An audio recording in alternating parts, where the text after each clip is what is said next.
De travailler en bonne intelligence et de faire en sorte que oui, il y ait cette union sacrée qui perdure dans le temps. Et on observe que ça tient. Ça tient plutôt bien. On crée des liens. C'est notre rendez-vous de socialisation entre amoureux de la liberté. Comme à chaque fois, on se serre la main, on se fait la bise. On retrouve des liens d'humanité, un peu de simplicité. On sort de la peur. Et je voudrais revenir quelques instants, parce que ça avait été abordé précédemment, sur l'accueil du convoi de la liberté devant Carrefour, jeudi. Je voudrais enfoncer le clou. C'était vraiment très, très bien. C'était chaleureux, humain et on a réussi à réunir deux choses. C'est-à-dire, dans un combat pour la liberté, on a recréé de la fraternité. Et ça, c'était magnifique. Magnifique. Magnifique de voir des drapeaux français qui sortent à d'autres moments que pour une Coupe du Monde de football. Quand on fait de nouveau société ensemble comme ça, que les voitures arrivent avec des drapeaux français, voire même d'Occitanie ou d'autres régions, peu importe, mais des drapeaux français. Je voudrais qu'on s'arrête un instant là-dessus, parce que certains n'ont pas le même rapport au drapeau français. Et je tiens à leur dire que le drapeau français, c'est le drapeau qui nous unit tous. C'est le drapeau qui symbolise la liberté, qu'il n'est pas préempté par des partis de droite ou Bon, la gauche, malheureusement, a abandonné le drapeau français il y a longtemps, mais elle pourrait très très bien le reprendre et le lever, le brandir ici avec nous. Le problème, voyez-vous, c'est qu'on n'a plus le droit aujourd'hui de sortir nos couleurs, et on se voit taxé d'extrémisme quand on sort nos couleurs autrement que pour un match de football.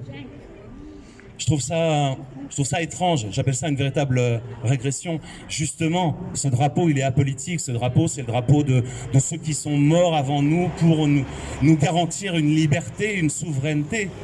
Donc, je trouve ça beau de voir des gens se réunir autour de ce drapeau. Et pour moi, voir quelqu'un porter un drapeau français, ça n'est pas l'associer à un courant politique, loin de là, pas du tout. J'ai du mal à comprendre, je lâche le mot, cette aversion que certaines personnes ont pour ce drapeau. Moi, pour ma part, je l'aime. Il ne symbolise pas un courant politique, il symbolise une histoire, un héritage, un roman national, toutes sortes de choses.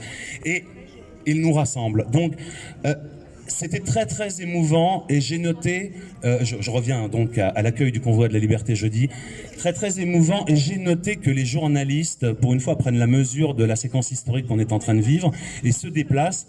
Ils étaient donc là, et j'ai écouté des comptes rendus, j'ai lu l'article de La Montagne qui était, j'allais dire, oui, liberté, merci, qui était étrangement positif à l'endroit de... Je vous invite à relire cet article, qui a d'ailleurs été mis en ligne 1 heure après le départ du convoi et publié le lendemain dans La Montagne. Je crois que les journalistes, certains journalistes, j'écoutais, je crois que c'est Nicolas Vidal sur Russia Today, qui a lâché le mot, il a dit « j'ai été ému ».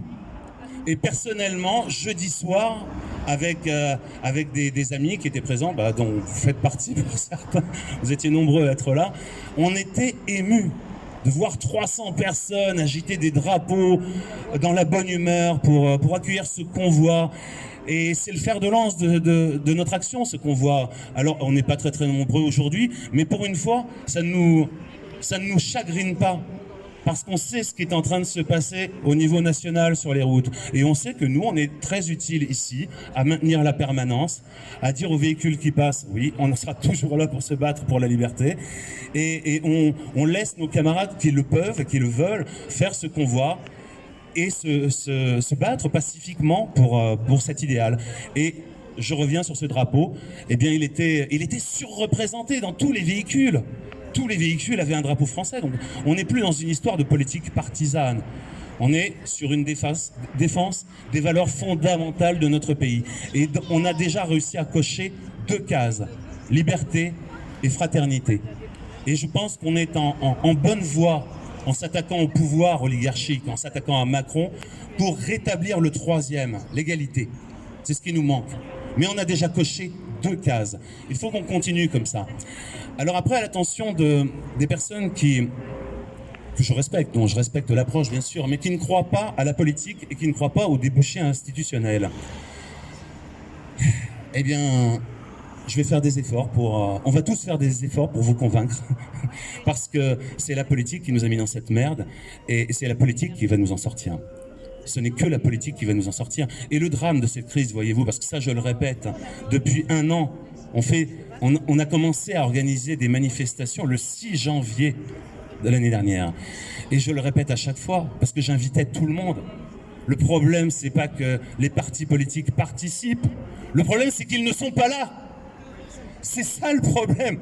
Le problème, c'est que les syndicats ont lâché les travailleurs. C'est ça le problème. Le problème, c'est que la population s'est dépolitisée et qu'on fait des micro-trottoirs pour faire dire aux gens « Oh oui, la politique, j'y crois plus, ils nous ont tous trahis, c'est tous les mêmes. » Eh bien, dans ce cas-là, vous aurez Macron réélu. C'est aussi simple que ça. Bien sûr qu'on a été trahis. On a été trahis, je ne sais pas, enfin pas moi personnellement. Pour être trahi, il faut avoir cru. Bon, moi personnellement, je n'ai jamais voté pour quelqu'un qui a été élu. Donc, à ce titre, je n'ai jamais été trahi. Je ne suis donc pas cocu. Mais il y a des gens qui ont cru en Macron. Ils sont cocus. Il y avait des gens qui ont cru en Hollande. Bon, pas beaucoup.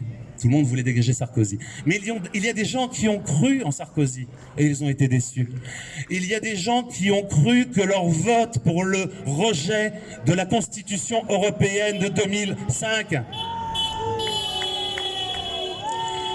Il y a des gens qui ont cru que leur vote, que leur rejet de la Constitution européenne en 2005 allait être respecté. Eh ben non, 2 ans plus tard, Sarkozy fait adopter le traité de Lisbonne. Trahison. Alors évidemment, des gens se disent, mais la politique, allez chercher, vous voulez défendre vos libertés? Cherchez les responsables politiques qui se sont battus pour nos libertés. Vous les connaissez. Ils ne sont pas très très nombreux. C'est vers eux que doit aller vos suffrages. Il y a des gens qui qui ont mouillé la chemise, semaine après semaine, en organisant des rassemblements, en désignant les responsables. C'est-à-dire que ce qui nous arrive, c'est pas une catastrophe naturelle, c'est pas un nuage de sauterelles. Ce sont des gens qui appliquent un plan, ce sont des gens qui mettent en œuvre une politique. Eh bien, trouvons les responsables politiques qui se battent contre cette oligarchie. C'est pas bien difficile. Ils ont les mains dans le cambouis depuis 1 an, depuis plus d'1 an, 1 an et demi dans cette crise. Reconnaissez-les. Apportez-leur votre aide, votre suffrage. La politique, ça peut être noble. Je voudrais, pour revenir sur le convoi de la liberté et enfoncer le clou sur la question politique. Et ce message s'adresse à tous ceux qui ne croient pas en la politique ou qui n'ont pas identifié l'ennemi. Eh bien, ce que j'observe avec beaucoup de joie, quelle est la destination finale de ce convoi de la liberté? Non, oui, mais ça c'est Bruxelles. C'est Bruxelles, eh oui. C'est donc qu'il y en a qui ont identifié d'où venait le problème, au point de diriger le convoi. Il y en a qui ont compris d'où venaient les lois. Il y en a qui ont compris que nous n'avions plus de souveraineté. Il y en a qui ont compris que c'était là que se prenaient les décisions et que c'était là qu'il fallait aller frapper. Pas s'arrêter à Paris. Paris, c'est une étape. L'Assemblée nationale est la chambre d'enregistrement des directives de la Commission européenne. Donc le problème est politique. La résolution de ce problème, c'est de tenter qu'on puisse le résoudre intégralement. Mais on peut déjà apporter des changements. On peut déjà faire une force de pression. On peut déjà jouer du rapport de force. Donc je crois que la souveraineté est une piste pour recouvrer nos libertés. Que ce chemin pour nos libertés nous a permis, on l'a vu jeudi, on le voit partout sur les routes de France, de recréer de la fraternité. Et qu'en réunissant les deux, on a la chance de remporter ce combat et de rétablir de l'égalité dans ce pays. Chose que nous n'obtiendrons qu'avec notre souveraineté. Donc je vous remercie toutes et tous d'être présents.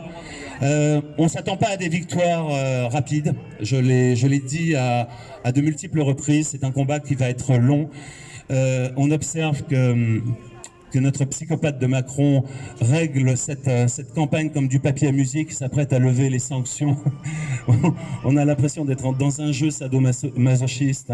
S'apprête à lever les sanctions, c'est cousu de fil blanc, pour paraître comme le grand libérateur à 15 jours avant le premier tour de l'élection présidentielle. Ça ne laisse dupe personne. Je vous dis que ce combat est un combat au long cours. Ils ont créé des outils de gouvernance. Ils peuvent dire, nous allons lever le pass vaccinal. Mais nous ne voulons pas qu'ils lèvent le pass vaccinal. Nous voulons l'abrogation pure et simple de cette loi. Ça n'existe plus. Fin. Parce que lever le pass sanitaire, le pass vaccinal, c'est peut-être pouvoir le rétablir dans 3 mois, 4 mois. Pour invoquer une maladie X et Y qu'on aura inventée ou pas, ou pour tout simplement la grippe saisonnière. Attention, grippe saisonnière, rétablissement du pass vaccinal. Nous ne voulons pas de cet outil. Nous voulons l'abrogation pure et simple de cette loi. Alors je vais terminer, je ne vais pas prendre la parole trop longtemps, mais je suis très content qu'on soit là. C'est notre petit rendez-vous du samedi et croyez-moi qu'on va le maintenir parce que ce combat, je le répète, c'est un combat au long cours.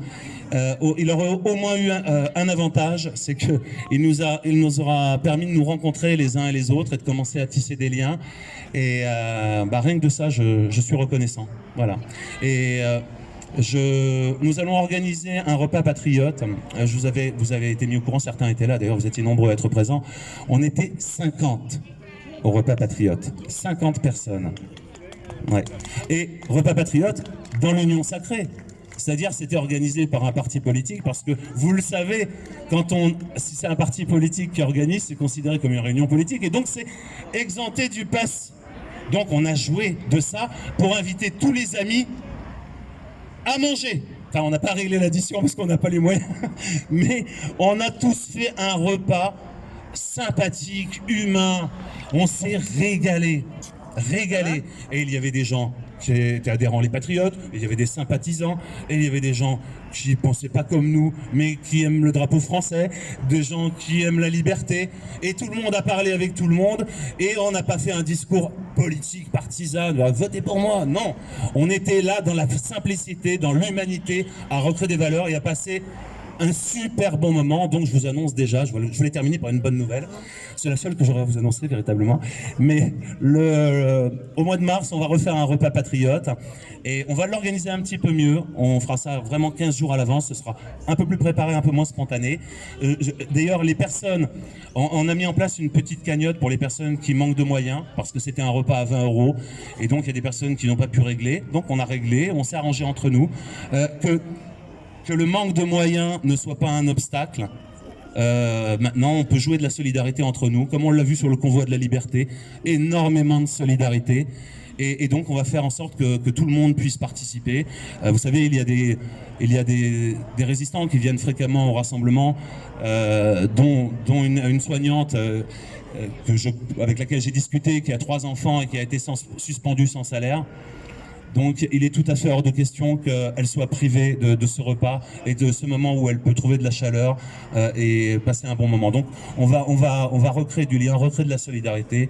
Voilà la bonne nouvelle que j'avais annoncée. Repas patriote le mois prochain, en mars, je vous dirai bien sûr quand, et vous serez tous cordialement les bienvenus. On fera ça le samedi midi pour pouvoir tous se rendre ensuite sur le rassemblement et comme ça l'a été, la prochaine fois ce sera très chouette. Donc voilà, je vous remercie. Bon rassemblement à toutes et à tous. Vive la liberté, vive la France. Merci.